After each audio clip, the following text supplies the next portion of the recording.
Pagbasa mula sa mga gawa ng mga apostol.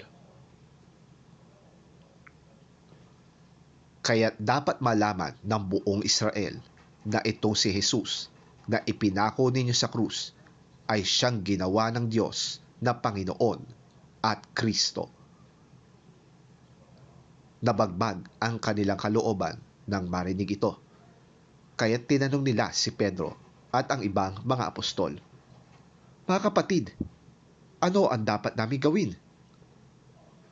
Sumagot si Pedro, "Pagsisihan ninyo talikuran ang inyong mga kasalanan at magpabautismo kayo sa pangalan ni Hesukristo upang kayo'y patawarin at ipagkakaloob sa inyo ang Espiritu Santo.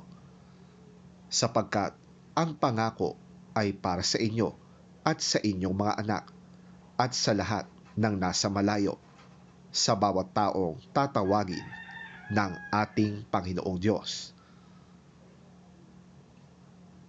Marami pang inilahad si Pedro upang patunayan ang kanyang sinabi at nanawagan siya sa kanila, "Iligtas ninyo ang inyong mga sarili mula sa parusang sasapitin ng masamang lahing ito." Kaya't ang mga tumanggap sa sinabi niya ay nagpabautismo at nadagdagan ang mga alagad ng may 3,000 katao ng araw na yon.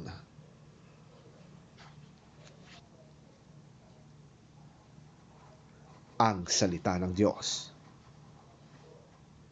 Salamat sa Diyos.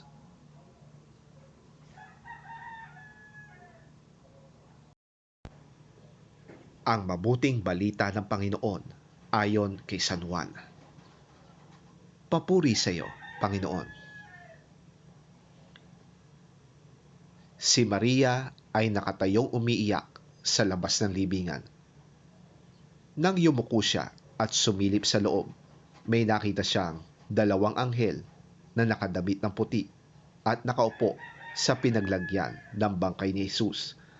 Ang isa'y sa gawing ulunan at ang isa namay sa paanan. Tinanong nila si Maria, "Babae, bakit ka umiiyak?" Sumagot siya, "May kumuha po sa aking Panginoon at hindi ko alam kung saan siya dinala." Pagkasabi nito'y napalingon siya at nakita niya si Jesus na nakatayo roon, ngunit hindi niya nakilalang si Jesus yon. Tinanong siya ni Jesus, "Babae, bakit ka umiiyak? Sinong hinahanap mo?"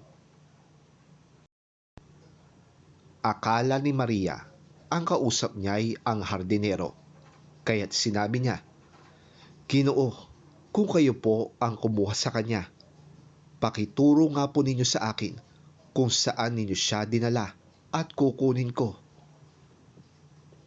"Maria," sabi ni Jesus. Humarap siya at kanyang sinabi sa wikang Hebreo, "Rabboni," nang ibig sabihin, guro. Sabi ni Jesus, "Huwag mo akong hawakan, sapagkat hindi pa ako nakakapunta sa Ama.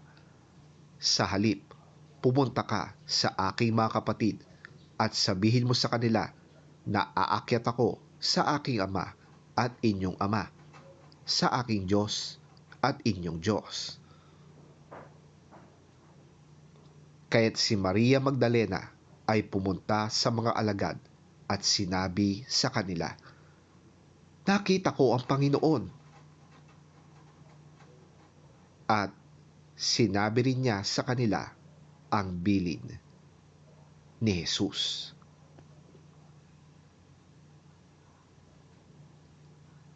Ang mabuting balita ng ating Panginoon.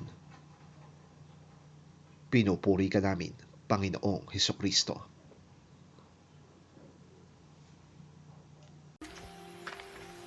Mary stood crying outside the tomb. While she was still crying, she bent over and looked in the tomb.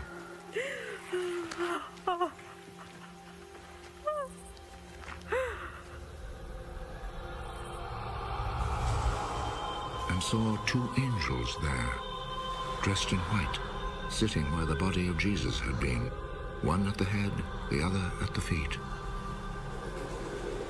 "Woman, why are you crying?" they asked her. They have taken my Lord away, and I do not know where they have put him. Then she turned around and saw Jesus standing there. But she did not know that it was Jesus. "Woman, why are you crying? Who was it that you were looking for?" She thought he was the gardener, so she said to him, If you took him away, sir, tell me where you have put him, and I will go and get him.